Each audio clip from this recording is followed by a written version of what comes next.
한국 괴물의 어떤 대표 주자죠. 도깨비, 용 이야기.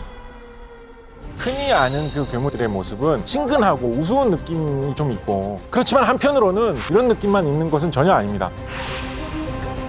머리하고 입에서는 불이 막 나오고 눈에서는 피 같은 그런 빛이 막 나온다. 되게 막 무시무시하고 임금의 아들을 저주하는데,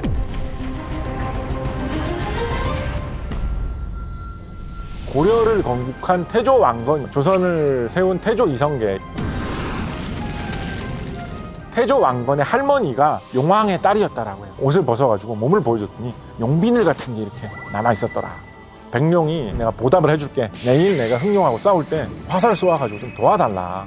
완전 진짜 판타지 소설의 한 장면 같지 않습니까?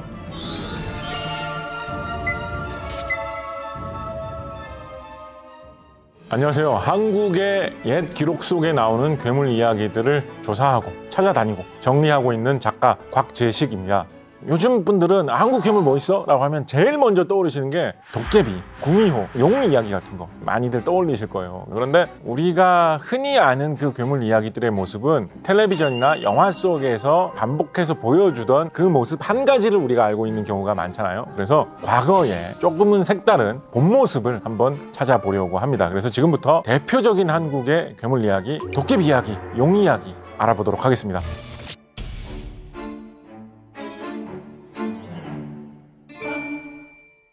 도깨비, 한국 괴물의 어떤 대표 주자죠, 그죠?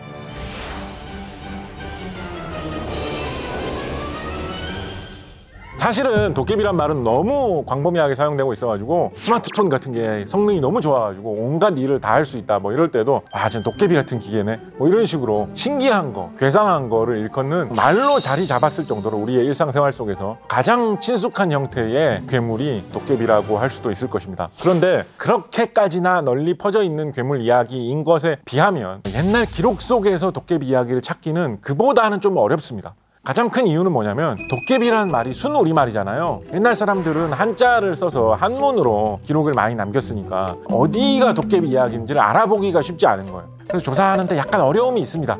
그렇지만 그렇다고 해도 여기저기서 도깨비에 관한 기록을 수집하는 것이 불가능하지는 않은데, 대표적으로 조선 후기의 학자 성호 이익선 선생이 쓰신 성호사설이라는 책에 보면 중국 사람들 사이에 널리 알려져 있었던 기선이라고 하는 것에 대해서 해설을 하는 글이 있습니다. 말 뜻 그대로 표시를 하면 기선의 기는 키라는 뜻이죠. 곡식 같은 거 이렇게 치는 키. 밤에 자다가 이불에 실수하면 키를 쓰고 다니면서 뭐 소금을 얻어오라고 한다. 그걸로 많이들 기억을 하실지 모르겠는데, 쓰레받기라든가 키라든가 빗자루 같은 그렇게 나무로 만든 오래된 물건에 신비로운 게 깃들어가지고 그게 신선처럼 행동을 한다라는 그런 희한한 이야기가 중국에 있는데, 중국에 기선이 있다면 우리나라에는 도깨비가 있다라고 하면서 한자로 뭐라고 표시를 했냐면 독각이라고 표시를 했어요. 홀로 독자에 다리라는 각자. 다리가 하나 있는 모습이 친숙해서 하필이면 독각이라는 한자로 표시를 한 건지, 그냥 발음이 도깨비, 독각 비슷하니까 순수하게 발음에만 집중해서 이 단어를 썼는지는 잘 모르겠습니다. 다리가 하나만 있다라는 묘사는 없어요. 그러니까 조선시대에는 도깨비의 모습을 어떤 하나의 정확한 모습으로 정해놓지 않은 것 같아요. 요즘 우리가 흔히 도깨비 하면 떠올리는 그런 모습, 방망이도 들고 있고 호랑이 가죽으로 된 팬티 같은 거 입고 있고 머리에 뿔도 좀 이렇게 나 있고, 사실 이 모습은 일본에서 오니라는 것을 그리던 전형적인 모습입니다. 그러니까 현대에 들어와가지고 뭔가 그리기는 그려야 될 것 같은데 뭐 뚜렷한 모습이 잘 없다 보니까 일제강점기를 통해서 한국에 많이 전래돼서 있었던 일본의 오니 모습을 많이 참조를 해가지고 그림을 그린 거죠. 그래서 어떤 분들은 아, 이거는 일본에서 건너온 모습이니까 우리가 타파해야 된다, 하면 큰일 난다라는 식으로 말씀하시기도 하는데, 어느 정도 맞는 이야기인 것 같지만 그렇다고 해서 조선의 도깨비는 절대로 그렇게 안 생겼을 것이다 라고는 또 조금 과하다는 생각도 듭니다. 왜냐하면 옛날 기록 속에는 도깨비의 모습이라는 것 자체가 별로 안 나와 있으니까요. 그래서 어떻게 생각한다면 자유롭게 도깨비의 모습에 대해서 여러 가지로 상상해 볼 수도 있을 것 같고요. 좀 특이한 이야기로는 우리나라의 그 독각은 항상 자기가 성이 김씨라고 한다더라, 뭐 그런 이상한 이야기가 덧붙여져 있어요. 그리고 조선 사람들은 그 도깨비가 뭔가 돈을 벌어다 줄 수 있는 능력이 있다, 그런 식의 소문이 많이 퍼져 있었다라고 기록하고 있다라는 것입니다. 괴물이나 귀신하고 비슷하지만 약간 뭔가 친근하고 우스운 느낌이 좀 있고 좀 좋게 생각하는 그런 느낌이 있으니까. 그렇지만 한편으로는 도깨비가 이런 느낌만 있는 것은 전혀 아닙니다.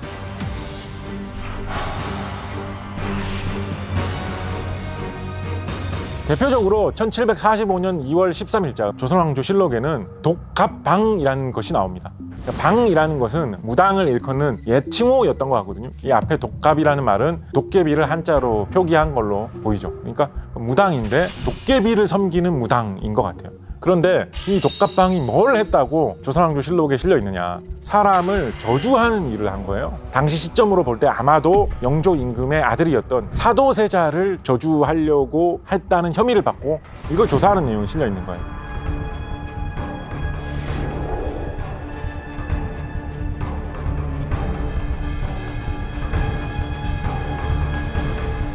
이 시대만 해도 도깨비라는 것은 뭔가 사람하고 친숙하고 재밌게 놀고 이런 게 아니라 무당이 기원을 하는 그런 주술의 대상인 것과 동시에 딴 사람을 저주하는, 임금의 아들을 저주하는 데 활용할 수도 있는 무섭고 음침한 그런 숭배의 대상으로 나타나고 있기도 한 거죠.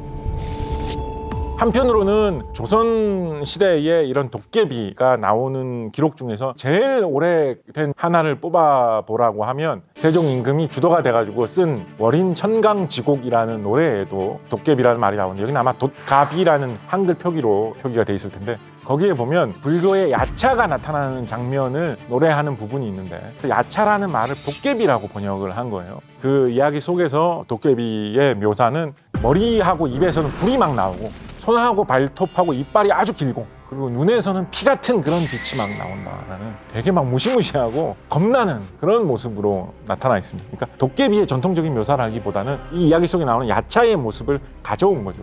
그래서 사실은 괴물이나 무서운 게 되게 사람하고 친근하고 사람하고 장난치는 걸 좋아한다라는 그런 괴물 이야기도 막 어느 나라에나 있는 건 아니거든요. 한국에 있는 좀 독특한 이야기 중에 하나거든요. 그런 식의 도깨비 이야기도 재미있고 소중한 것이지만, 도깨비 이야기의 범위는 좀 더 넓다, 그리고 재미있게 활용하는 방법도 있을 것 같다라는 생각도 들었습니다. 도깨비 이야기하고 거의 앞서거니 뒤서거니 할 만큼 친숙한 이야기인데, 기록상으로 남아있는 것은 훨씬 찾기 쉬운 이야기가 용 이야기입니다. 그래서 웬만한 계곡에 가면 뭐 이 계곡에는 옛날에 용이 있다가 뭐 용이 올라간 계곡이라더라, 이런 거 한국의 산마다 어지간한 데는 다 있고, 서울 시내에도 뭐 용산 뭐 이런 지명도 있잖아요.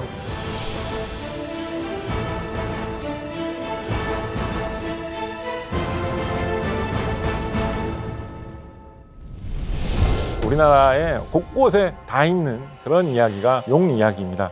그런데 유럽권에서 내려오는 용 이야기들을 보다 보면 보통 용이 굉장히 사악하고 무섭고 나쁜 것으로 나오는 경우가 굉장히 많습니다. 항상 공주를 잡아가고, 그럼 우리의 용사가 용을 물리치고 공주를 구해야 되고, 이런 식의 이야기가 많은 편입니다. 그에 비해서 중국이나 우리나라나 일본 쪽의 용 이야기는 용에게 기도를 하면 용이 비를 뿌려준다, 그래서 기우제를 지내야 될 때는 꼭 용에게 기도를 한다, 이런 식의 좀 다채로운 용 이야기가 많은 편이고, 용이라는 말 자체가 이제 한자어다 보니까 용 이야기에는 그런 중국 색채가 완연한 것들이 많기도 많습니다. 예를 들어서 무슨 색깔 용은 무슨 방향을 나타내고, 무슨 색깔 용은 흙의 기운을 가지고 있고, 무슨 색깔 용은 쇠의 기운을 가지고 있고, 전형적인 중국식 음양오행에 따라서 만들어낸 이야기죠. 그런 이야기가 우리나라에 전래돼서 그대로 있는 이야기도 찾기 힘들지 않죠. 그렇지만은 좀 한꺼풀 더 들여다보면 자생적으로 우리나라 사람들 사이에 널리 퍼져 있는 전설 속의 용 이야기는 중국에서 바로 건너온 내용들하고는 또 조금 다른 느낌이 드는 것들이 있습니다.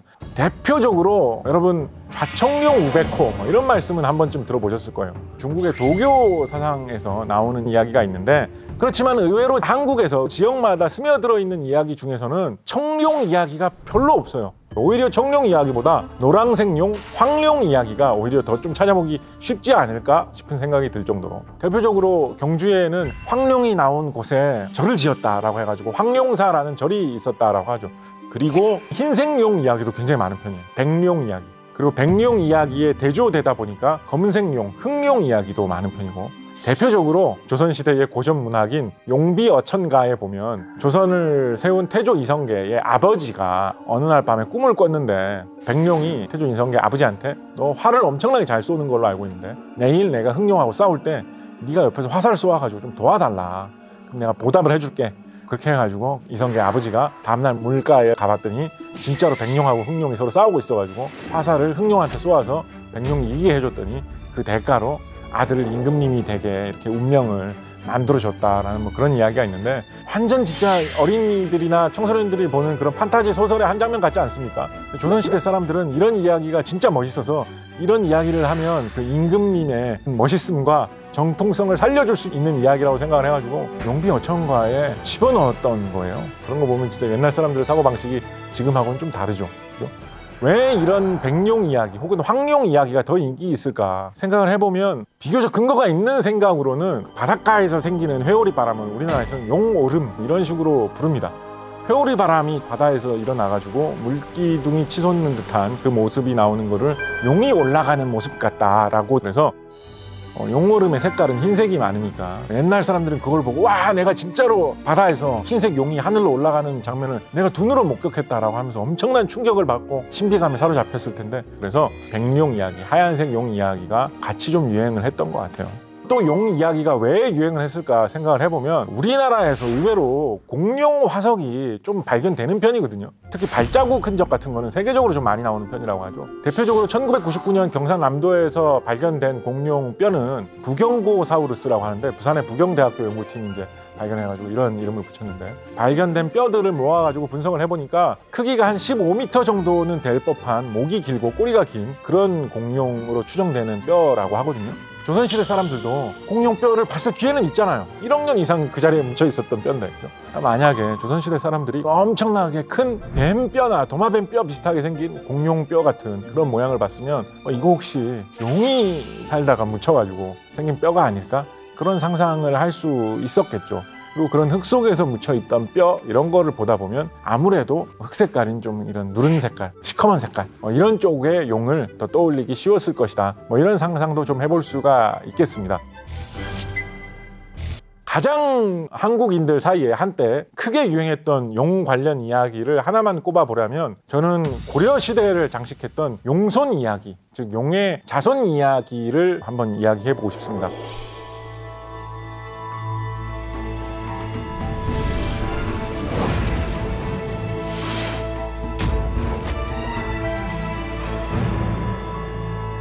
이 이야기가 이렇게 우리나라에서 인기 있었던 이유는 다름 아닌 고려를 건국한 태조 왕건이 용의 자손이라는 설이 파다하게 퍼져 있어서 큰 인기를 끌었었기 때문입니다. 구체적으로 태조 왕건의 할머니가 용왕의 딸이었다라고 해요. 그리고 노란색 용으로 변신할 수 있었다 그래요.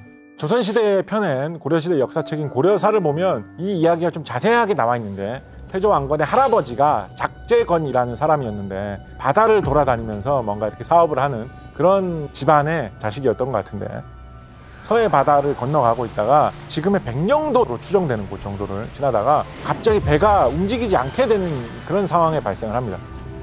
그래가지고 막 이렇게 점을 쳐보고 주술적인 방법을 알아봤더니 이 배에 타고 있는 사람 중에 이상한 운명을 가진 사람이 있어가지고 배가 안 움직인다. 그 사람을 없애야지 배가 갈 수 있다. 누가 그런 운명을 가진 사람이냐 뽑아봤더니 작재건 이 사람이 걸린 거예요. 그래서 암초 같은데 그런데 떨궈 주고 그냥 배가 떠나가 버립니다. 그런데 그런 상황에서 그래도 살아야겠다 싶어가지고 그 무인도 같은 데를 이렇게 가다 보니까 이상한 집 같은 게 한 채가 있는 거예요. 거기서 저민의라고 하는 여성을 만나는데 사실은 용왕의 딸이다라는 이런 식으로 이야기해요.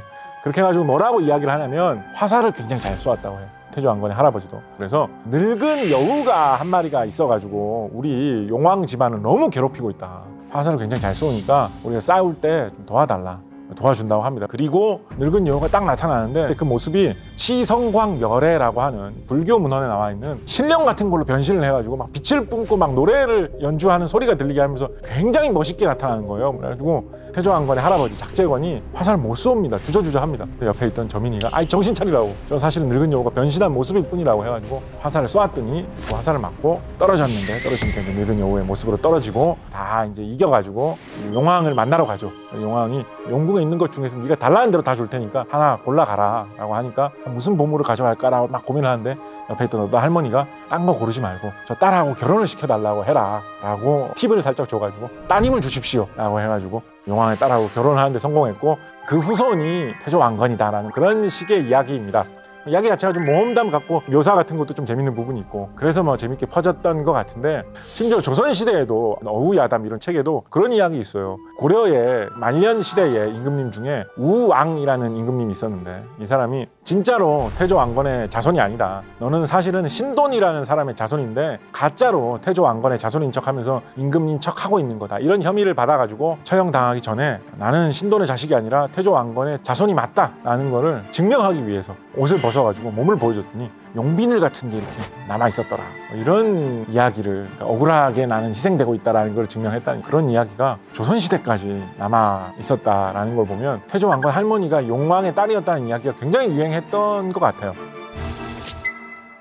무심코 우리나라 옛 문화 하면 고리타분한 것, 좀 재미없는 것 뭐 이런 식으로 생각하는 경우도 과거에 좀 있었던 것도 사실이죠. 그거를 넘어서 잘 파헤쳐 보면 오히려 그런 이유 때문에 소재의 보물창고가 우리나라의 옛 기록이라는 생각이 듭니다. 그래서 색다른 이야기를 찾고 싶을 때 우리나라의 옛 이야기를 되돌아보는 것도 좋은 기회가 될 것이다 라는 말씀 하나 드리고 싶고요. 신선한 이야기가 뭐 우리나라에만 있나, 딴 나라에도 색다른 이야기들 많이 있을 텐데 맞는 이야기인데 한국의 예전에 있었던 이야기라고 하면 더 생동감 있게 다가오는 그런 측면이 있거든요. 예를 들어서 백령도에 실제로 구경하러 가셨다가 옛날 백령도에서는 그래 태조 왕건 할아버지가 용왕의 딸을 만나가지고 늙은 여우를 물리쳤다라는 그런 희한한 이야기가 있었지. 그때 저쯤에서 내려가지고 저쯤 가가지고 용왕의 딸을 만났을까? 그런 거를 생각하면서 백령도에서 내가 직접 가가지고 그걸 본다면 훨씬 더 생동감 있고 더 와닿는 이야기, 더 생생한 이야기로 받아들일 수가 있죠. 그때 느끼는 그 생동감이나 생생함 그리고 더 자유롭게 뻗어나갈 수 있는 상상력은 우리가 한국인으로서 한국 옛날 이야기를 찾아볼 때만 느낄 수 있는 재미라고 생각합니다. 그런 이유 때문에라도 한국의 옛날 이야기, 한국의 괴물 이야기를 다시 찾아보는 재미가 각별하다라는 말씀 드립니다.